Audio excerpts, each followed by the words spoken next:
ہم حضور السلام کے ترانے گانے کے لیے، حضور کی باتیں سننے کے لیے، آپ صبح سے اب تک سن رہے ہوں گے کہ حضور کا چہرہ کیسا تھا، حضور کا جمال کیسا تھا، حضور کا کمال کیسا تھا۔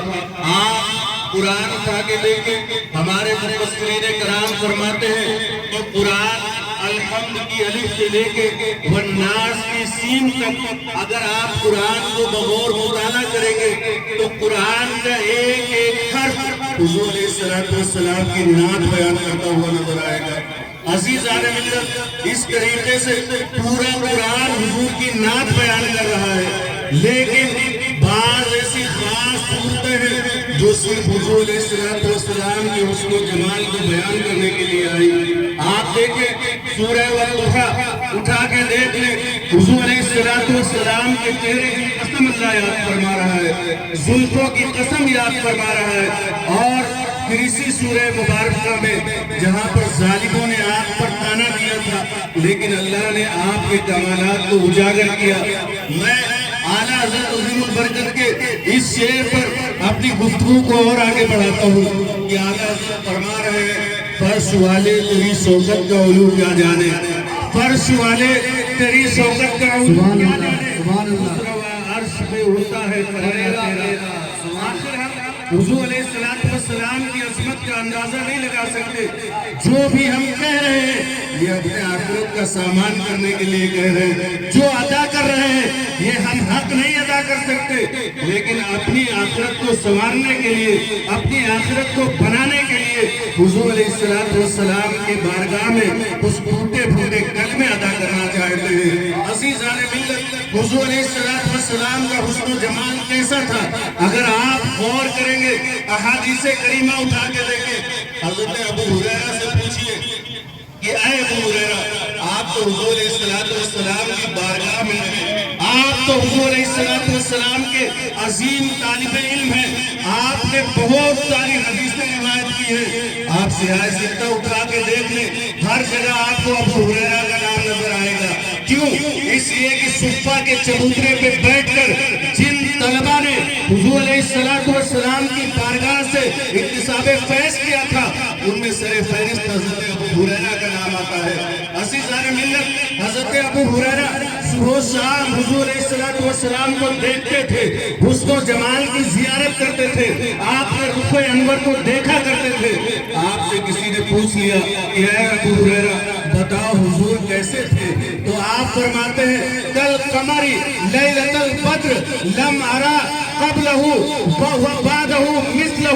یعنی میں نے حضور علیہ السلام کو کیسا پایا، تم مجھ سے پوچھتے ہو کہ حضور کیسے تھے، ارے حضور کا حسن و جمال تو چمکتے ہوئے چاند سے زیادہ روشن تھا، اور ایسا چہرہ نہ کبھی پہلے ہم نے دیکھا اور نہ کبھی بعد میں دیکھا۔ میرے امام بول اٹھے، میرے امام فرماتے ہیں کہ وہ کمال حسن حضور ہے کہ گمان نقش جہاں نہیں، یہی پھول غار سے دور ہے، شمع ہے کہ دعا نہیں۔ نعرے تکبیر، بلندہ سے نعرے تکبیر، نعرے رسالت، جشن عید میلاد النبی، سرکار کی آمد، مکی کی آمد، مدنی کی آمد، نعرے تکبیر، نعرے رسالت۔ عزیزان ملت اسلامیہ، یہ تو ابو ہریرہ تھے۔ آپ آئے حضرت حسان بن ثابت سے ملاقات کریں اور کتابوں کی روشنی میں اٹھا کے دیکھیں، آپ کو ولادت کی یہ آج جو چند نکٹھو ٹائپ کے لوگ آپ کے سامنے آتے ہیں اور کہتے ہیں بتاؤ صحابہ نے کہاں میلاد منایا، آپ آئے دیکھیں حضور کے حسن و جمال کو بھی سنے صحابہ سے اور حضور علیہ السلام کی ولادت کا تذکرہ بھی سنے۔ حضرت حسان بن ثابت سے پوچھ لیا لوگوں نے کہ حضرت حسان بن ثابت آپ بتائیں حضور علیہ السلام کا حسن و جمال کیسا تھا، تو وہ بہت سے اشعار کہتے ہیں، ان کے اشعار کے کو آپ پڑھنا چاہیں تو دیوان حسان اٹھا کے دیکھ سکتے ہیں۔ عزیزان ملت، لیکن ایک دن ایسا آیا کہ کہ حضور علیہ السلام نے حسان بن ثابت سے فرمایا کہ اے حسان ذرا ممبر پہ آؤ اور ممبر پہ آ کر میری تعریف بیان کرو، میری نعت کہو، میرے بارے میں تم کیا کہہ سکتے ہو، تم اپنی زبان سے کچھ میرے لیے جملے ادا کرو۔ حضرت حسان بن ثابت ممبر پہ آتے ہیں، حضور علیہ السلام کا چہرہ مبارک سامنے ہے۔ آپ غور کریں کہ ایک نعت کہنے والا شخص وہ نعت کہہ رہا ہے اور محبوب سامنے جلوگر ہے، ایک آدمی اپنے محبوب کی تعریف کر رہا ہے اور وہ محبوب سامنے بیٹھا ہوا ہے۔ آپ سوچیں تعریف کرنے والا کیا کہے گا؟ حضرت حسان بن ثابت کے سامنے وہ والضحیٰ جیسا چہرہ اور وہ واللیل جیسی زلفوں والا محبوب بیٹھا ہوا ہے۔ حضرت حسان بن ثابت کہتے ہیں وَأَحْسَنُ مِنْكَ لَمْ تَرَ قَطُّ عَيْنِي وَأَجْمَلُ مِنْكَ لَمْ تَلِدِ النِّسَاءُ خُلِقْتَ مُبَرًّا مِنْ كُلِّ عَيْبٍ كَأَنَّكَ قَدْ خُلِقْتَ كَمَا تَشَاءُ۔ حضرت حسان بن ثابت کہتے ہیں کہ اے میرے آقا میرے پاس تو کوئی الفاظ ہی نہیں، میں آپ کے حسن و جمال کی کیسے تعریف کروں، میرے پاس کوئی الفاظ نہیں، بلکہ کہتے ہیں وَأَحْسَنُ مِنْكَ لَمْ تَرَ قَطُّ عَيْنِي، یا رسول اللہ آپ سے زیادہ حسین و جمیل میری آنکھ نے آج تک دیکھا ہی نہیں۔ اور کیسے دیکھتی؟ حضور علیہ السلام سے زیادہ حسین و جمیل کیسے کوئی ہو سکتا ہے؟ حضرت حسان خود کہتے ہیں وَأَجْمَلُ مِنْكَ لَمْ تَلِدِ النِّسَاءُ، یا رسول اللہ آپ سے زیادہ حسین و جمیل یہ آنکھیں کسی کو کیسے دیکھتی؟ اس لیے کہ آج تک کسی ماں نے اس روئے زمین پہ کسی بچے کو آپ سے زیادہ حسین و جمیل پیدا ہی نہیں کیا۔ جب آپ سے زیادہ کوئی پیدا ہی نہیں ہوا تو آپ سے زیادہ خوبصورت دکھتا کیسے ہمیں؟ اس کے بعد کہتے ہیں حضور علیہ السلام کو دیکھتے ہوئے کہ خُلِقْتَ مُبَرًّا مِنْ كُلِّ عَيْبٍ، یا رسول اللہ آپ کے چہرے کو دیکھتا ہوں، آپ کی زلفوں کو دیکھتا ہوں، آپ کے جسم اقدس کو دیکھتا ہوں، آپ کے بال مبارک کو دیکھتا ہوں، آپ کے لبہائے مقدس کو دیکھتا ہوں، آپ کے رخسائے مبارک کو دیکھتا ہوں اور آپ کے قدمین مبارک کو دیکھتا ہوں، آپ کی نالین مقدس کو دیکھتا ہوں، اور جو میں دیکھتا جاتا ہوں ایسا لگتا ہے کہ آپ ہر عیب سے، ہر نقص سے، ہر برائی سے، ہر کمی سے پاک اور مبرہ پیدا کیے گئے ہیں، اور ایسا لگتا ہے کہ کأنک قد خلقت کما تشاء، کہ اللہ نے جیسا چاہا آپ نے ویسا اللہ نے آپ کو پیدا فرمایا۔ میرے امام کہتے ہیں امام عشق و محبت بریلی کے تاجدار اعلیٰ حضرت فرماتے ہیں کیسے کوئی ویسا ہو سکتا ہے، کیونکہ وہ کمال حسن حضور ہے کہ گمان نقص جہاں نہیں، یہ پھول خار سے سبحان اللہ، یہ شمع ہے کہ دھواں نہیں۔ عزیزان محترم، میں آخری بات کر کے اپنی گفتگو کو تمام کرنا چاہتا ہوں کہ آپ ایک بار درود شریف پڑھیں۔ اللهم محمد صلی اللہ علیہ وسلم نحن عباد محمد صلی اللہ علیہ وسلم۔ اب چونکہ حکم ہو رہا ہے کہ بولتے رہے تو آپ کیا چاہتے ہیں بولا جائے؟ حضور علیہ السلام کے حسن کو ایک اور واقعے سے آپ کے سامنے پیش کروں۔ ایک واقعہ ہے جب حضور علیہ السلام مکے کی سرزمین پر قدم رنجا فرماتے اور لوگ آپ کو دیکھا کرتے تو لوگ آپ کو دیکھنے کے لیے دیوار کی آڑ سے آپ کو چھپ چھپ کے دیکھا کرتے تھے۔ کفار و مشرکین آپس میں جب بیٹھتے تو کہتے یار محمد کا چہرہ دیکھو کتنا حسین و جمیل چہرہ ہے، محمد کی آنکھیں دیکھو کتنی حسین و جمیل آنکھیں ہیں، محمد کے رخسار دیکھو کتنے حسین و جمیل رخسار ہے، ان کی زلفیں دیکھو کتنے حسین و جمیل زلفیں ہیں۔ وہ حضور کی تعریف بیان کرتے، آپس میں ابو جہل اور ابو لہب کمپنی کے ساتھ بیٹھ کر یہ باتیں کیا کرتے، لیکن پھر ابو جہل اور ابو لہب تو بدبخت تھے، ازلی دشمن رسول تھے، اسلام کے بدترین دشمن تھے۔ وہ جب دیکھتے کہ کوئی حضور کی تعریف کر رہا تو سوچنے لگتے کہیں ایسا نہ ہو کہ یہ میری کمپنی کو چھوڑ کے حضور کے دامن سے وابستہ ہو جائے، تو وہ کہنے لگتے ابے ہم سردار ہیں، ہم حضور کے پاس کیسے، محمد کے پاس کیسے جا سکتے ہیں؟ کیا تمہیں اپنی سرداری کا خیال نہیں؟ آج آپ معاشرے میں غور کریں، وہ لوگ جو حضور علیہ السلام کے علم غیب کا انکار کرتے ہیں، وہ لوگ جو حضور علیہ السلام کی کمیاں نکالتے ہیں اور حضور علیہ السلام کی بارگاہ میں دشنام ترازی کرتے ہوئے نظر آتے ہیں، حضور علیہ السلام کے حسن و جمال پہ نقش نکالتے ہوئے نظر آتے ہیں،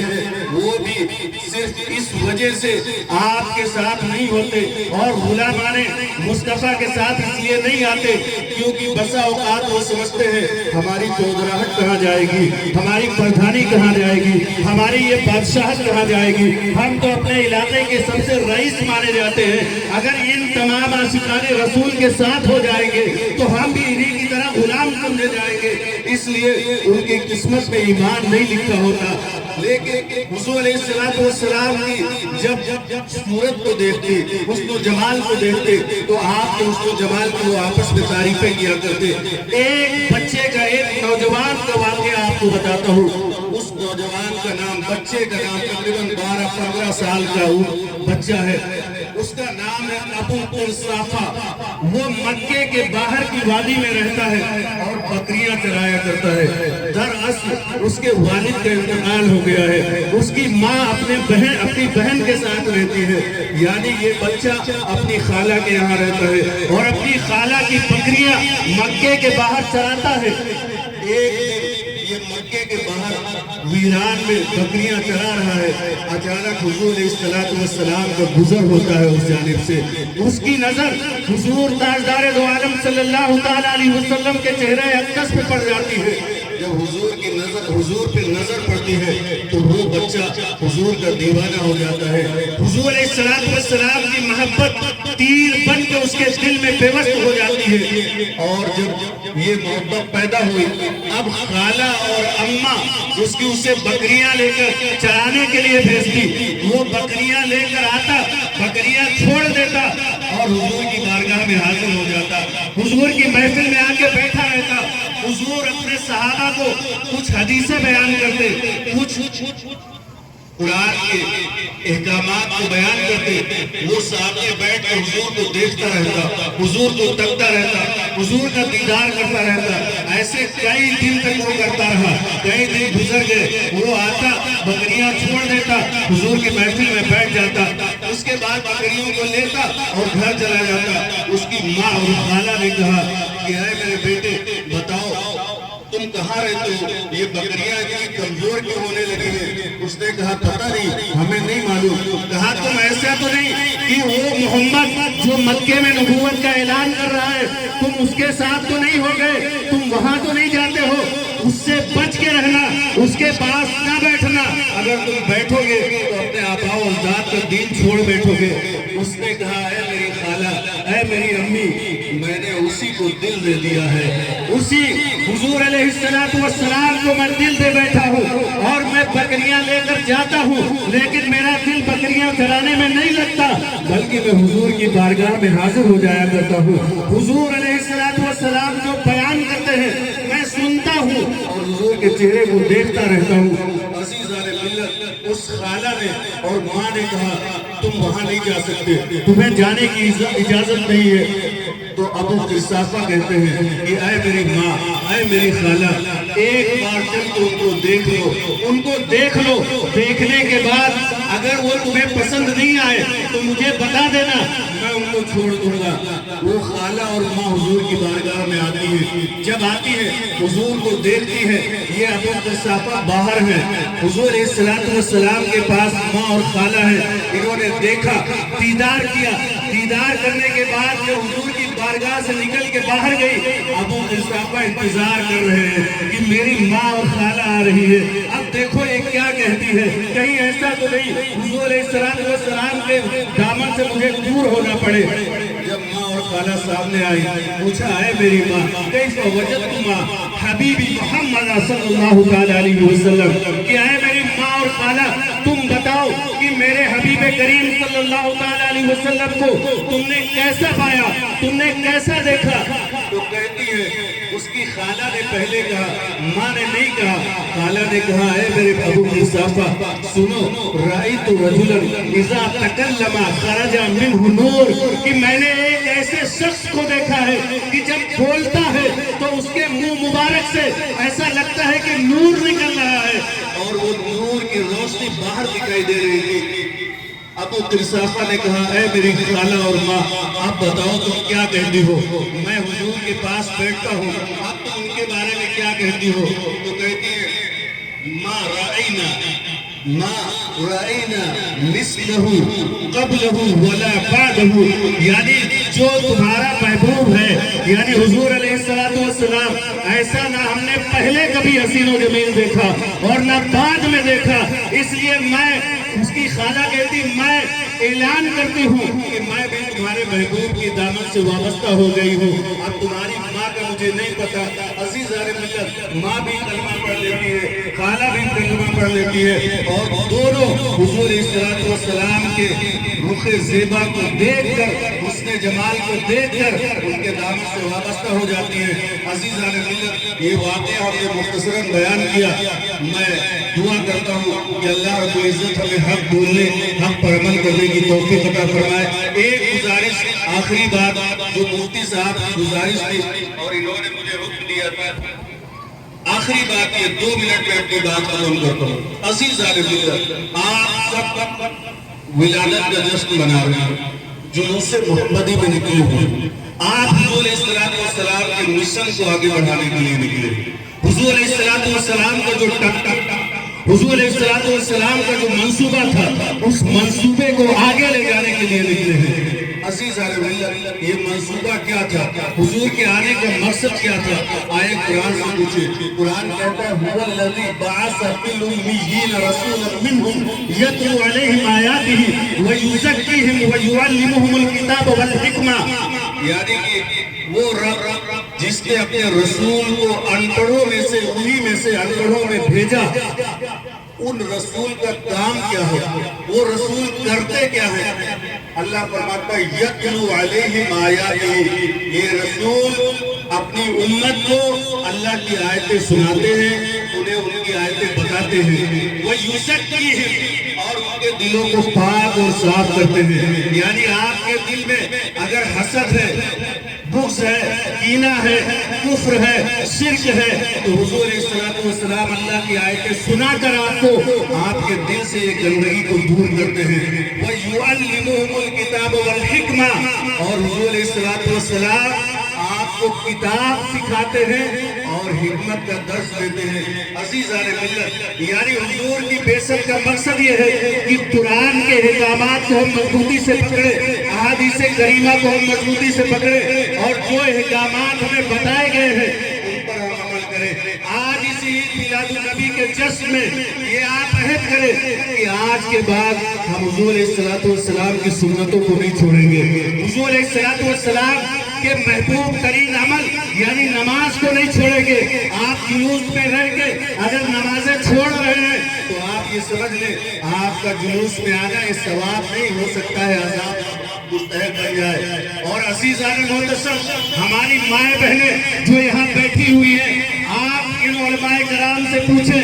میں آپ کو یہ اعلان حضور علیہ السلام کا سنانا چاہتا ہوں کہ آپ کو جلوس محمدی میں آنے کی اجازت نہیں ہے۔ اگر انتظامیہ ایسا کر رہی ہے تو انتظامیہ اس کی ذمہ دار ہوگی۔ اس لیے میں انتظامیہ سے گزارش کروں گا کہ اپنے اس معمول کو روکے کہ ہماری یہ مائیں بہنیں یہ عزت کی حامل ہے اور یہ ہمارے گھر کی ملکہ ہے، یہ ہمارے گھر کی بادشاہت کی حامل ہے۔ انہیں گھر میں رہ کے بادشاہت کرنی چاہیے، انہیں گھر میں رہ کے حکمرانی کرنی چاہیے، انہیں آپ روڈ پہ نہ نکالیں۔ اس لیے میری ماؤں بہنوں، میری بات اگر آپ کو بری لگ رہی ہو تو مجھے معاف کرنا، لیکن جو شریعت کا حکم ہے وہ میں آپ کو سنا کے جا رہا ہوں کہ اس جلوس محمدی کا پیغام یہ ہے کہ ہماری مائیں اور بہنیں پردے کا خیال رکھتے ہوئے اپنے گھروں میں درود کی ڈالیاں نچھاور کر کے میلاد النبی کا جشن منائیں۔ وما علینا الا البلاغ۔